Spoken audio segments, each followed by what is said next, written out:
Gillette is shaving away toxic masculinity in a new ad campaign. We will examine the true causes of toxic masculinity, toxic femininity, and everything in between. Then, President Trump hosts a fast food feast at the White House. Laura Loomer illegally immigrates to Nancy Pelosi's house, and Kamala Harris pulls a Liz Warren. I'm Michael Knowles, and this is The Michael Knowles Show.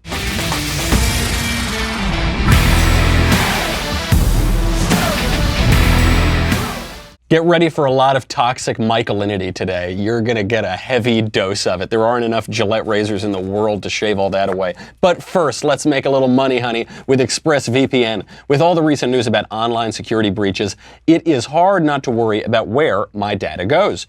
Making an online purchase or even simply accessing your email could put your private information at risk. You're being tracked by like every single person on the internet. Social media sites, marketing companies, your mobile, your internet provider. That's why I decided to take back my privacy with ExpressVPN. ExpressVPN has easy to use apps that run seamlessly in the background of your computer, phone, or tablet. Turning it on takes only one click. You need to do this. It seems like something you say, oh, it doesn't really matter. Oh, my data, they're just out there. No, you can secure your data. It's very inexpensive. It's very important to do this. Don't leave yourself vulnerable. ExpressVPN secures and anonymizes your internet browsing by encrypting your data and hiding your public IP address. And if you're watching this show, I can only imagine what else you're looking at on the internet. Protect yourself with ExpressVPN for less than $7 a month. Find out how you can get 3 months free at expressvpn.com/Michael. Michael. That's expressvpn.com/Michael, Michael, for 3 months free with a 1-year package. expressvpn.com/Michael, Michael, to learn more. Gillette, you've probably seen this. Gillette has a new ad out. I'm going to show this ad in its entirety. You're not going to want to miss one little bit of it. It's a new ad about toxic masculinity. They've jumped on the social justice warrior bandwagon. Here it is if you've missed it. Bullying. The Me Too movement against sexual harassment. Masculinity. Is this the best a man can get? Is it? We can't hide from it. Sexual harassment is taking over. It's been going on far too long. We can't laugh it off. Who's the daddy? What I actually think she's trying to say. Making the same old excuses. Boys will be boys. Boys will be boys. Boys will be boys. But something finally changed. Allegations regarding sexual assault and sexual harassment. But she says And there will be no going back. Because we believe in the best in men. Men need to hold other men accountable. Smile, sweetie. Come on. To say the right thing. To act the right way. Bro, not cool. Not cool. Some already are. In ways big Yo, men. and small. I am strong. But some is not enough. It's not how we treat each other, okay? Okay. Because the boys watching today will be the men of tomorrow. Gillette, the best a man can't get. So this ad, just notice all of the subtle left-wing social justice warrior aspects to it. Just to begin, one point that not a lot of people are talking about is that with one exception for the first 40 seconds of the ad, all of the bad guys are white guys. With one exception of, there are probably 50 or 60 guys, the whole lines of guys and the cartoons and all this, and with the exception of one bad black guy, all of the bad guys are white guys. And then when it turns and it's good, virtually all of the good guys who are saying, hey, don't do that, be nice to this person, don't bully this person, are all not white guys. And they did this because they are feeding into not just a narrative about men should be nice to women, they're feeding into an intersectional narrative. They're feeding into the main narrative we see now on the left, which is that there are hierarchies of victimhood, and the worst guys in the whole wide world are the straight white men who think that they're men and who behave like men should behave. This comes on the heels of the American Psychological Association saying that traditional masculinity, as opposed to that newfangled masculinity, is harmful, it's terrible, we need to get rid of it. So Gillette is buying into this. I was late to the show today. I was late getting into the studio because I woke up and I had to take photos of me shaving before I used my Gillette razor and then me after I used my Gillette razor. And you can see the difference right on screen. If you can't, in the first picture, I'm wearing a wife beater, I'm kind of, that's just what they call it. It's a men's undershirt. That's just the phrase. Talk about toxic. And my hair is askew. I'm smoking a cigar and drinking scotch at 7 a.m. But after I used that Gillette, it was just amazing. I transformed into a plaid onesie. I had a little teacup with a little lemon drop on the side, and I felt so much better, So clearly this product is working. The initial response to this is, what self-respecting man is going to buy a razor for a company that is lecturing and scolding men with this ridiculous caricature of masculinity, which is buying this line, hook, line, and sinker that masculinity is a bad thing? Fair enough. I do think it will hurt them in the long run. But what Gillette is doing is they're looking around, especially at Nike, and they're saying Nike, by embracing radical leftism, by embracing Colin Kaepernick as their spokesman, by embracing these anti-American, anti-traditional politics, they got a short-term gain, at least a short-term gain in sales, profits, market share. They've actually done pretty well as a result of that campaign. And Gillette is looking at that and they're saying that right now, in the sort of normal society, politics is downstream of culture, culture is downstream of religion. But in this weird society that we're in now, it's like a snake eating its own tail. Politics is still downstream of culture, but then culture is downstream of politics in a way that the left has totally inverted. So they look to the politics not just as their culture, but as their God. And they're saying, okay, well, if that's the case, then we need to infuse our advertisements with politics. Now, it's a little weird for Gillette because Gillette is a company for men. Men skew more conservative than women. We'll see if this pays off for them in the end. The idea of it itself, though, is just so wrong because I've seen even a couple of conservatives on Twitter say, I don't really see what's wrong with the ad. They're just saying men shouldn't be jerks. They're not saying that men shouldn't be jerks. They're saying that men are jerks. It's not just that men should be nicer, men should be more polite. Sure, yeah, of course. What they're saying is that men, by their very nature, are awful. They're worse than women. They're just bad people who do bad things. And further, what they're saying, by using these extreme examples, so they use these kids a little roughhousing. Kids are wrestling on the ground, kind of smacking each other, and in the bad olden days when people were using Gillette, then that was just boys will be boys, so it's not a big deal. But now in the good days where Gillette is the new feminist shaving company, then the father goes and he says, no, we don't roughhouse. No, we don't do that. This is the way to raise the worst kind of men. If you tell boys not to stick up for themselves, not to roughhouse every once in a while, not to be able to take a punch every once in a while, they are going to be so weak, they are going to be so embittered, they are going to be so stressed and anxious and depressed and catty and miserable that they're going to look like young men do in our current society, because that's exactly what happened. You had a generation of men raised broadly with the self-esteem movement, with anti-masculinity or toxic masculinity, with feminism as the dominant gender ideology of their youth. And what has this raised? It's raised not a generation of polite, wonderful, chivalrous gentlemen. It's raised a generation where we now have, allegedly, according to the left, a rape epidemic on campus. We now have women claiming to be abused in all forms of industries, obviously in show business and elsewhere. You raise men without any of the virtues. What they are saying now is that masculinity is toxic. In reality, manliness is a virtue. In fact, it's not just a virtue, it's what virtue means. Virtu, comes from Latin, from vir, which means man. And virtue means moral uprightness, doing the right thing. This, as the left always does, they have flipped this. They have totally perverted this. And they want you to believe that vice is virtue and virtue is vice. The way you know this is also ridiculous, because nobody's denying that certain primarily male attributes, masculine attributes, can be perverted and taken to a bad place. So courage can be turned into aggression or bullying or recklessness or whatever. It can be turned into any of those things. But isn't that true of every other group? What about femininity? Why don't we talk about toxic femininity?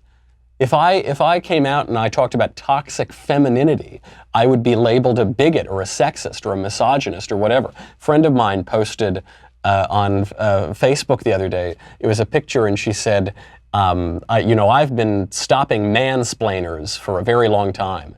It was her giving a talk, and it said, I'm stopping mansplainers. What if I posted a picture of myself at one of my college talks, and I said, I've been shutting up women since 2016 or 2012, whatever. Would that look good? Would that be a good look? No, of course not. And it doesn't work when women do it either. By the way, what Gillette is about to learn is, it's actually already coming out right now. I think it was Fast Company published a headline after this advertisement. It said, Gillette targets toxic masculinity in a new campaign, but still advertises on Fox News. And what the idea here is that Gillette is pretending, or they're at least feigning, to be this social justice warrior company now. This is their new marketing flip. But they're not totally social justice warriors. They're still advertising with Fox News. They don't advertise on our show, but they advertise on a right-wing network or a vaguely conservative network. And this is very bad. The lesson here is that you will rue the day when you grant the left's premises. Even if the premises are seemingly convenient or expedient, or you think, oh, it'd be just so easy if I just accept this premise, they'll stop bothering me. Okay, men, masculinity is toxic, you should all be feminists. The minute you grant that premise, like a snake eating its own tail, they will devour you. Because they'll say you grant that premise, but it's not good enough. It's not social justice-y enough. It's not leftist enough. It's not this. And this is really going to come at Gillette. It doesn't stop. This happened in Hollywood. The minute that, and actually, it's happened in the Me Too movement. When these guys, a lot of whom are pretty bad hombres in Hollywood, admit that they did something wrong, or they say, maybe I should wear the little bracelet or the pin that says time's up, they immediately, it just cascades. It's an avalanche. Gillette, I hope, discovers that, because it's a very bad thing. It's a horrible message. It's a horrible message in part because it's convincing to ignorant and shallow people, but manliness is a virtue. Manliness is where we get the word virtue, and we should defend that against these strawman, absurd attacks. Now, let me invite you into my boudoir, speaking of toxic masculinity, and talk about one of my favorites, Purple Mattress. You know that I am a proselytizer for Purple Mattress. I'm kid you not, I'm not saying this because I'm doing an advertisement for them. Almost every night I get into bed with sweet little Elisa, and we say, I love our Purple Mattress. So this is really the perk of working at the Daily Wire. They haven't paid me in years and years, but at the very least, I get my cool Purple Mattress. It is the best bed I've ever slept on. I simply love it. It's different than a memory foam. It's different than an inner spring. It's this technology developed by a rocket scientist. It feels both firm and soft. I know that sounds contradictory. It's not. It's just the best. It feels great. I snooze my alarm 20,000 times in the morning because I don't want to get out of bed. It's that great. It also sleeps pretty cool because of this material, so you're not going to be hotter than you want to be, which happens with some mattresses. You get a 100-night risk-free trial. If you're not fully satisfied, you can return it for a full refund. You won't return it, back by 10-year warranty, free shipping and returns. Do yourself a favor, get this mattress. It's just phenomenal. You're going to love it. Right now, my listeners get a free purple pillow with the purchase of a mattress. That's in addition to the great free gifts they're offering site-wide. Just do this right now. Text COFEFE, C-O-V-F-E-F-E, to 474747. That's the only way to get this free pillow. Text COFEFE, C-O-V-F-E-F-E, to 474747, C-O-V-F-E-F-E, to 474747. Message and data rates may apply. Speaking of toxic masculinity, I'll illustrate this point a little bit by looking at some rhinos in the sad, sad case of John Kasich. John Kasich now that he's leaving the Ohio governor's mansion, is joining CNN. Surprising exactly not a single person on earth. He's joining CNN, and he is a pathetic politician. He is truly pathetic. He started out, John Kasich, as a pretty right-wing politician, pretty right-wing governor. He was member of Congress, Budget Committee, he was fiscal hawk, pretty rock-ribbed. I really liked him. I was hoping he would run for president in 2016, back when he was old John Kasich. And then he became this virtue-signaling, leftist, awful politician. There was a great piece today in the Washington Examiner called "John Kasich Exits Stage Left" by Jason Hart. What is his legacy? This is, and this is my defense of manliness, of being manly and not being a weak, wimpy rhino like John Kasich. He's leaving the Ohio governor's mansion with supermajorities in both houses of the Ohio General Assembly. And yet, the fiscal hawk is leaving with the highest government spending ever. Medicaid enrollment way up, low private sector job growth lower than the national average for a long part of his tenure. He was running against the unions and the pensions. He's leaving with some of the worst union laws in the country, one of the worst municipal tax systems, and some of the worst unfunded liabilities in the nation. So all of those entitlement and pension programs, really awful. What happened to this guy? He exhibited true toxic masculinity, which is wimpiness, which is self-interest. John Kasich only knows about numero uno. He doesn't seem to put his ideas first or his constituents first. He's only in it for himself, I think, is the reason why he turned out so bad. And he's clearly gotten bad advice. I mean, this was a decision. When he was first running, he said, I was Tea Party before there was a Tea Party. He was running to the right, and then he got bad advice. Some people told him to turn left, that was going to be his path to more political power, and he sold his political soul for nothing. Because that's what happens when you sell your political soul, is you get nothing. It's a bad investment. Read a book, read history, read the Bible. So what is this toxic masculinity paired up? It's a pairing of pure self-interest and ambition.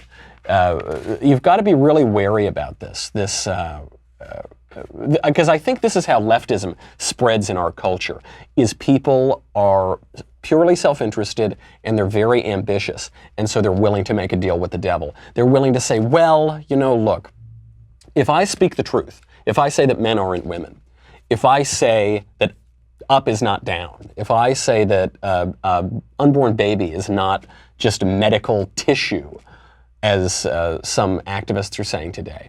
If I say that, it will hurt my career. I might not make as much money. I might not be as popular at the parties. Maybe I won't be as cool. I won't be such a cool guy. And so they make these little tiny concessions. They make these little social concessions, and what happens? The culture is utterly transformed by wimps. Even guys on the right. You'll see this sometimes. I mean, this is the classic example of the Republican, but not that kind of Republican. It's those guys who you say, oh, you're a conservative, and they say, yes, I'm a conservative, but I'm much more interested in you liking me than being conservative or advancing my ideas. I'm not that kind of a conservative. That's what they say. And I say, look, I get it. I remember I've gone through political evolutions in my life. Certainly, I was less conservative in my youth, when I was sowing my wild oats, than I am now. I get it. There's a huge social pressure on campuses in corporate America, in the halls of Congress, to not be a real conservative guy, to not say what you think. You might be unpopular, you might sound out of fashion. Just stick to it. Otherwise, you're left with nothing.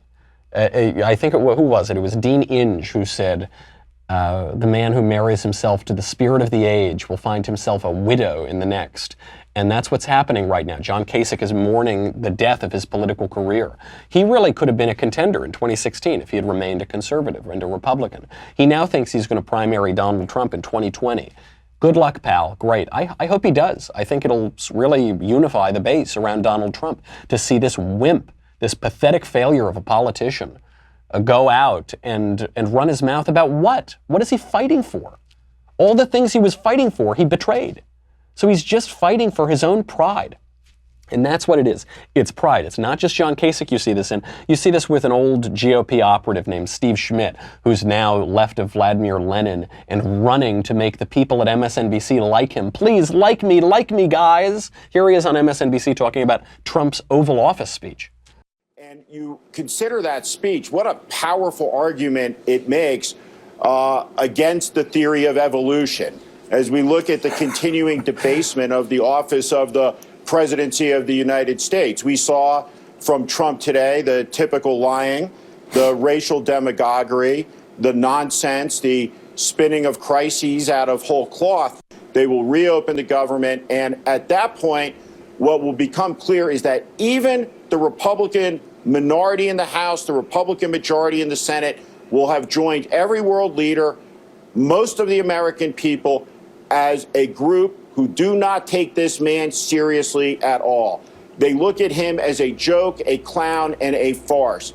A joke, a clown, and a farce. Don't take him seriously at all. I think Steve Schmidt is projecting. I think he was looking at a mirror and thought that he was looking in at an Oval Office speech. This is a man who worked for John McCain. He worked for George W. Bush. And so he does come from the more squishy wing of the Republican Party. It's not, like he was going out there marching in the Reagan Revolution. He's a little young for that. He wasn't a founding member of the Tea Party or anything like that either.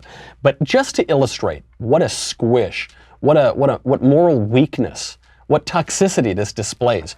This guy, Steve Schmidt, left the Republican Party. He finally left the Republican Party.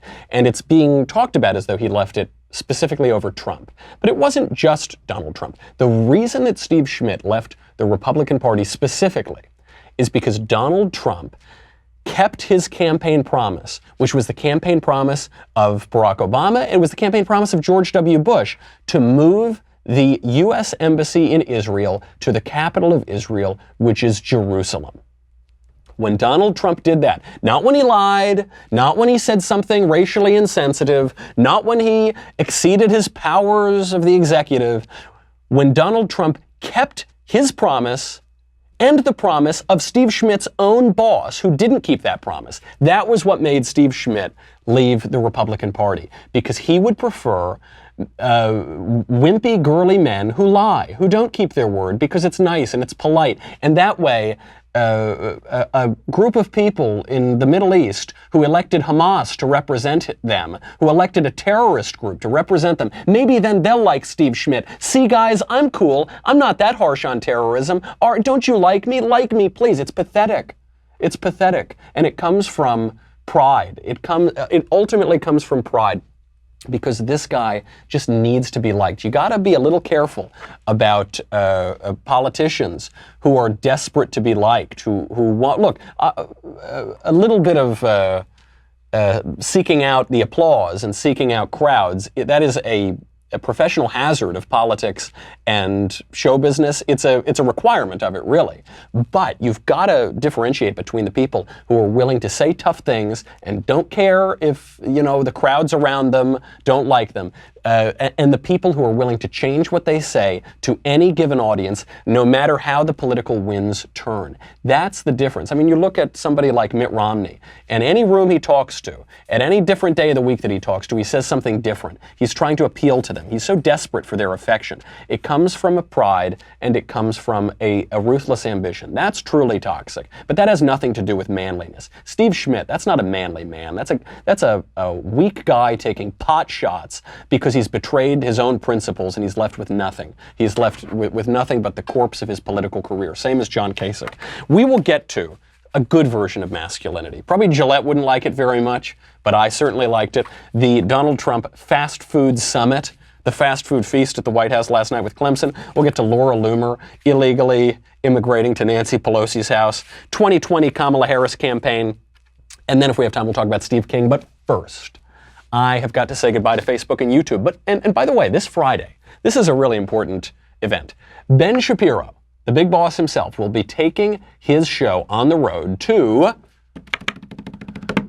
the March for Life in D.C. He will be doing his show from the March for Life. It's going to be very cool, 10 a.m. Eastern. He'll be live streaming at the National Mall and 12th Street. So if you are planning to be at the March, head over there and see him in person. It's going to be really cool. Unfortunately, I'm going to be stuck here in L.A. because someone's got to keep an eye on the shop while the boss is out of town. You know, someone's got to smoke cigars in everyone's studios and offices. So I'll have to be here. If I could be there, I would. If you're around town, do not miss it. It is going to be fabulous. If you're on Facebook and YouTube, go to dailywire.com.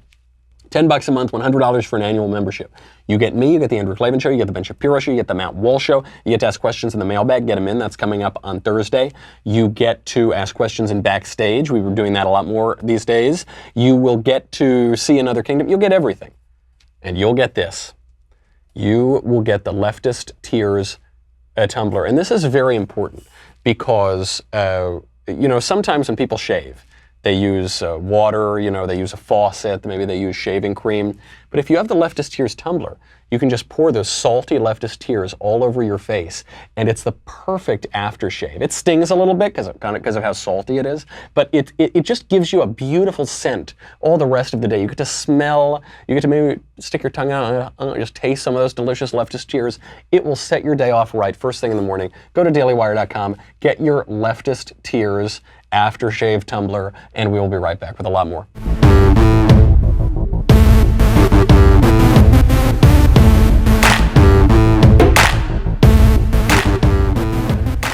Every time I fleetingly think that I don't love Donald Trump, he does something like this. He invited the Clemson football team over to the White House to celebrate their win in some sporting event that I did not even know was occurring.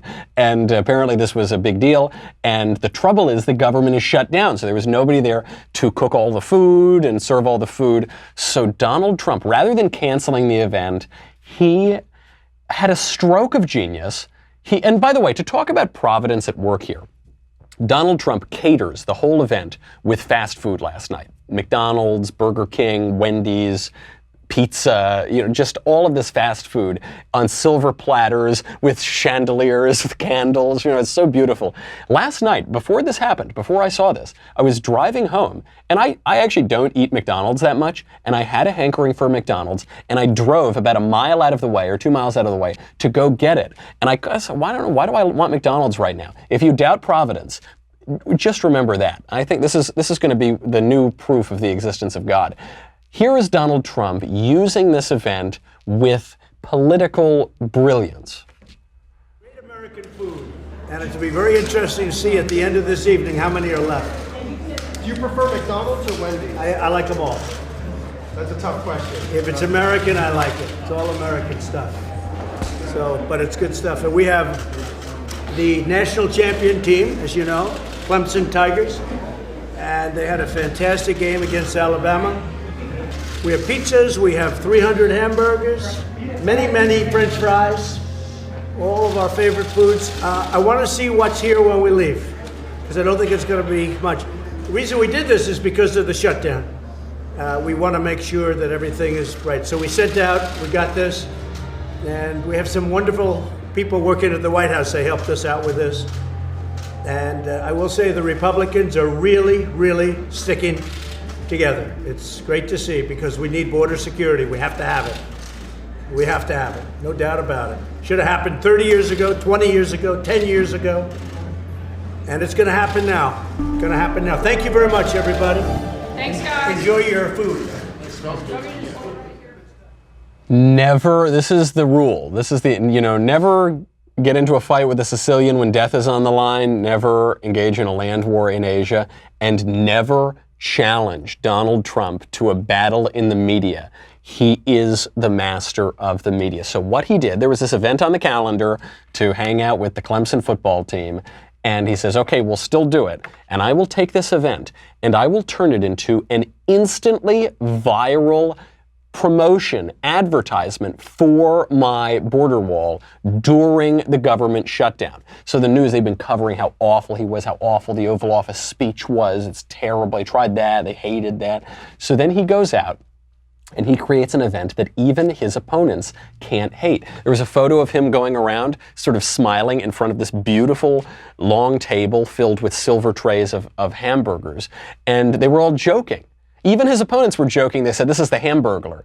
Look at him. Look at this. Go, oh, this is so crazy. And so they're attacking him, but they're attacking him for doing something that's we all have affection for. That's really very likable. It's very hard to dislike. Ocasio-Cortez is good at this too. She's very good at doing things that even her critics, when they point them out, have to admit are sort of likable. You know, she smiles, she giggles, whatever.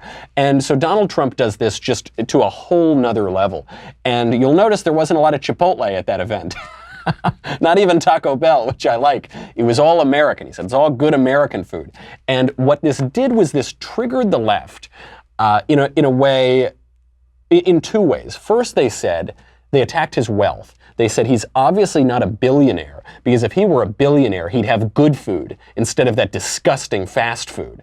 So he gets and this was going all over the internet, all over the commentariat. He gets the left to position themselves as privileged, effete, rich people looking down on people who have less than them. The next part, which is related to that, is he got the left to attack fast food. But the thing is, that food that was on that table in the White House is the most popular food in America. By a long shot. It's not even close. Like, it's not, the gap between Big Mac and kale from Whole Foods is like, there isn't enough room in my studio to show the gap in popularity between those two things. Now, the trouble is, when you're talking about members of the press, the media, Democrats in Congress, and the Senate, that exactly flips. They haven't eaten a McDonald's hamburger since they were 15. They only eat the kale from Whole Foods. And they pay much more for the kale from Whole Foods for a little piece of lettuce than they do for a Big Mac meal at McDonald's.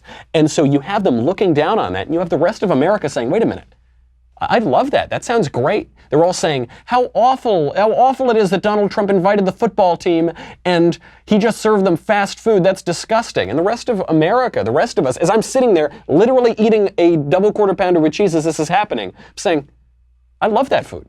That food's delicious. What are you talking about?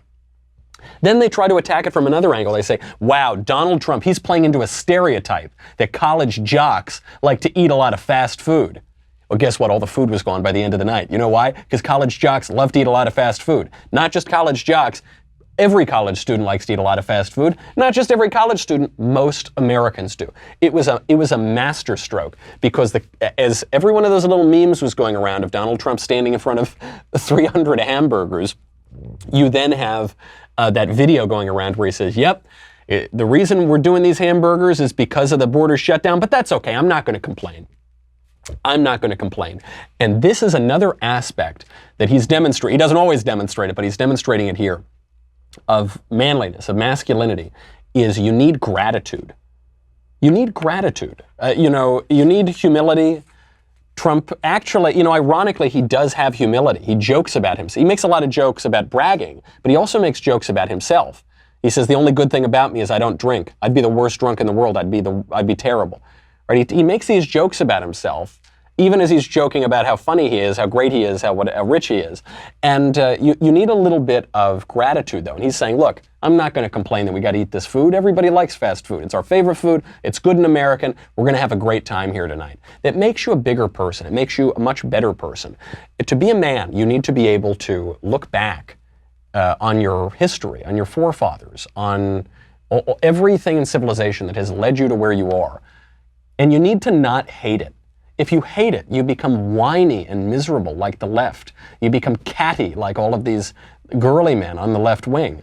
But if you look at it with gratitude and you say, look, those guys weren't perfect, and their fathers weren't perfect, and their fathers weren't perfect, and I'm not perfect, I'm sure not perfect. I can conclude, I can deduce that I'm a flawed person too. That gives you a little bit of humility, and it allows you to look forward and say, okay, here's how we're going to be the bigger men here, here's how we're going to be adults, here's how we're going to move forward. It makes you much more attractive. This was a real PR win for a president who is losing the PR battle of this shutdown. His approval rating is going down, not by a lot, but by a little bit, and he's being blamed overall for the shutdown. His policy is improving in popularity. The border wall itself is now more popular than it was before the shutdown. But he needed a little PR win. He totally got it here, and coincidentally, it helped to demonstrate a little lesson about masculinity, very much in the news.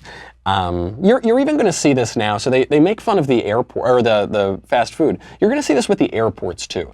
Americans are not being affected by this shutdown. They don't feel it. Federal workers, we feel bad for them, if they're out of work. But that's a small percentage of the population. Vast majority of Americans are not affected by this shutdown. What the left and the media are saying is, well, if the TSA stops showing up to work, if my pre-check line at Terminal B at JFK is shut down, then you're going to hear about it, Mr. President. Most people don't fly that much. The vast majority of Americans don't fly very frequently. The media fly around all the time. I fly around all the time. I'm very angry when the pre-check is shut down at Terminal B of JFK. But small price to pay from a small group of people who generally inhabit a pretty privileged segment of society. And if they're going to be complaining about that, it's going to be exactly the same thing. You're going to have the vast majority of America saying, oh, your pre-check line was closed? Boo-hoo-hoo. Let me play you a sad song on the world's smallest violin. Big PR win, and President Trump needed it. So I was very glad to see it last night. Another fun PR win from the right was Laura Loomer. If you're not familiar with Laura Loomer, she is a provocateur, a provocatrix, I suppose she would be. She's an investigative, independent journalist. She's a right-wing activist. She goes a little out there sometimes. She can be a little out there. This, however, was perfectly executed. She illegally immigrated to Nancy Pelosi's compound. She was just going to go in there, because California is a sanctuary state. Pelosi said walls are immoral. So she's just going to go in there, and since walls are immoral, she's going to live in Nancy Pelosi's house. Surprise, surprise, she was met by Nancy Pelosi's security guards. Well, this is private property, so... I'm confused. I thought that California was a sanctuary state. I thought San Francisco was a sanctuary city. I don't know. I thought Nancy Pelosi, who's the Speaker of the House, said can we get ID from everybody that's here, since you guys are on private property? We don't need that in California. We didn't need that in California, because Gavin Newsom said we didn't need driver's licenses because it's like a form of profiling. Well, I'm just really confused. You're on private property, so you're trespassing. I'm really confused. Nancy said everyone was welcome here. Okay. Did you know who Nancy Pelosi is? Yes, I do. So Nancy Pelosi said that I didn't think I needed one though. Human right. Just because you guys, I'm really confused because Nancy Pelosi said asylum's a human right, but now they're saying I'm trespassing, and Nancy said everyone is welcome here. Like if you know her nephew, I appreciate you. She said everyone's welcome here. Real quick, can I get your driver's license? Basically, you're trespassing. Okay. Need to see some ID. What's trespassing? I reject those facts. It's being on private property. I reject those facts. I didn't know there was private property in California. What's private property? It's so good, and it goes on for like an hour. So I recommend whenever you get home, pull it up and watch it.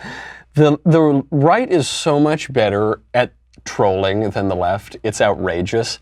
Obviously, I'll take a little credit for the blank book. Stunts like this are so phenomenal, and we have the troll-in-chief in the Oval Office. The reason for this, though, the reason why this stunt went so well, compare the right-wing stunts to the left-wing stunts. Right-wing stunt is a funny, provocative girl shows up to Nancy Pelosi's house, allegedly with illegal aliens. She said that she had illegal aliens with her. I don't know if that's true or not, but it puts Nancy Pelosi in this awful position of, I'm supposed to arrest them, but I said that I can't arrest them. And does she really have illegal aliens? I should let them in, but not the American. And what should I do? And so she goes to Nancy Pelosi's house and then just engages in funny repartee. It's just funny banter.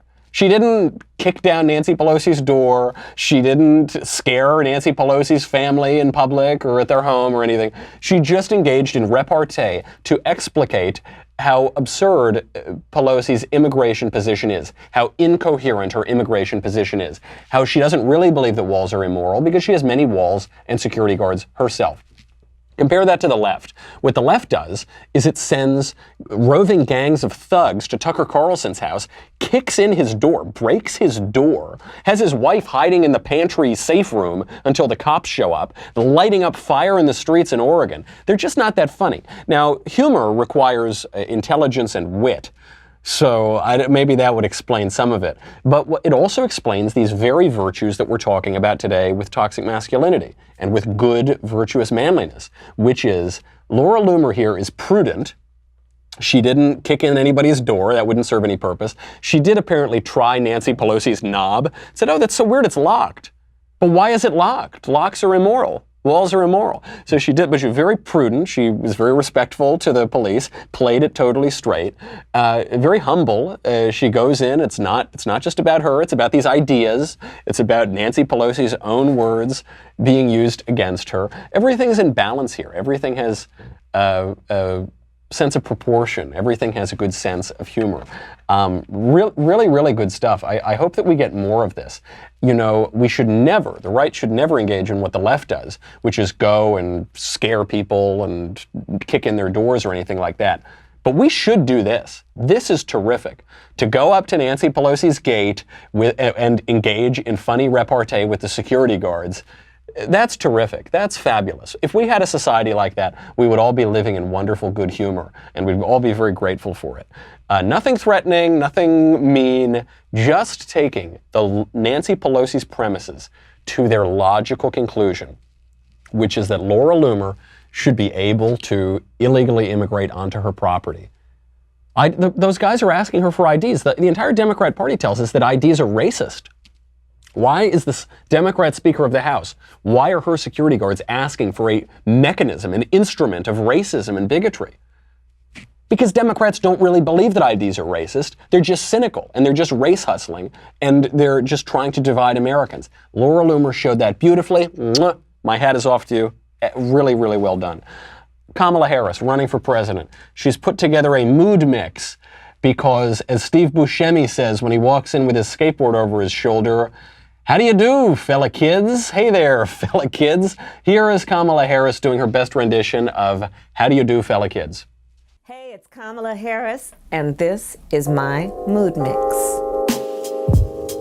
A song that has always made me dance. Check the rhyme, A Tribe Called Quest. You know I'm talking about Fife.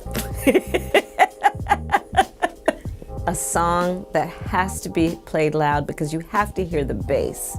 The Sun is Shining by Bob Marley and the Wailers. Right?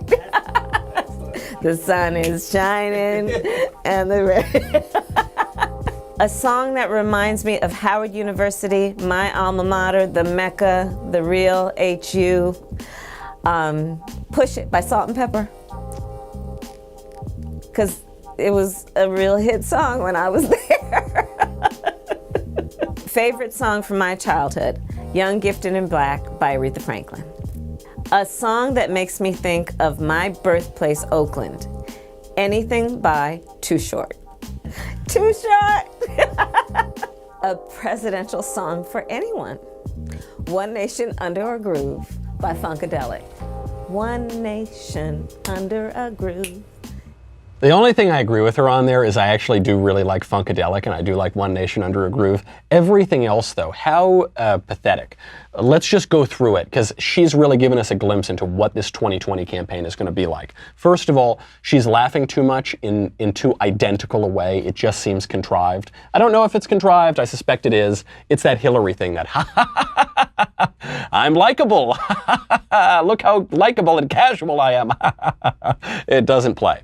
It also shows that this entire campaign is going to be going for identity politics. Look at what she highlights. She spends a huge portion of one of the song segments talking about my alma mater, Howard University, historically black, the Mecca, the place, the real HU. I think she's referring to Harvard University, although Harvard doesn't call itself HU, but she's drawing that dichotomy. She's saying, she says one of her favorite songs growing up was Young, Gifted, and Black. See, that's me, that's what I was. I was born in Oakland, a very, very black, very tough city, very tough town.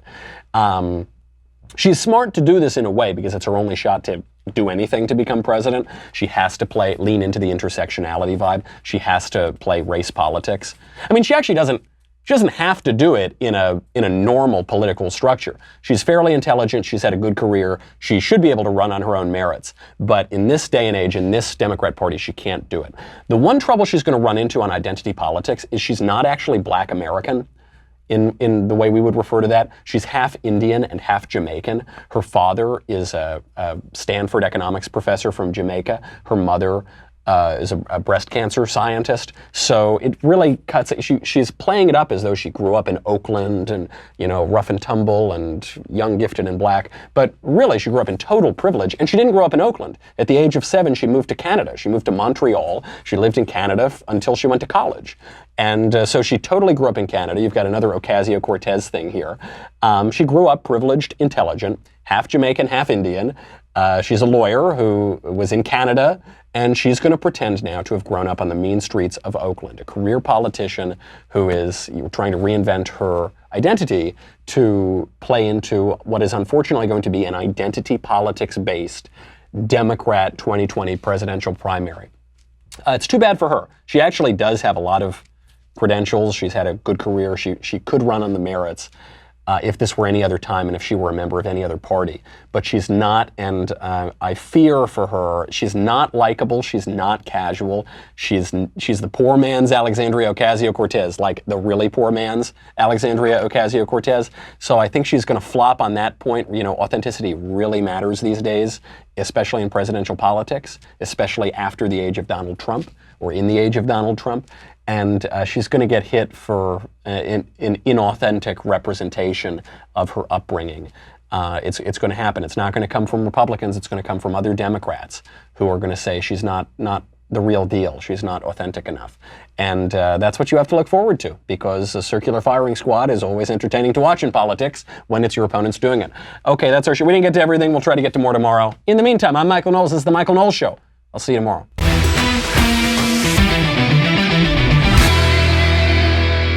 The Michael Knowles Show is produced by Robert Sterling. Executive producer, Jeremy Boring. Senior producer, Jonathan Hay. Our supervising producer is Mathis Glover. And our technical producer is Austin Stevens. Edited by Danny D'Amico. Audio is mixed by Dylan Case. Production assistant, Nick Sheehan. Hair and makeup is by Jesua Olvera. The Michael Knowles Show is a Daily Wire production. Copyright Daily Wire 2019.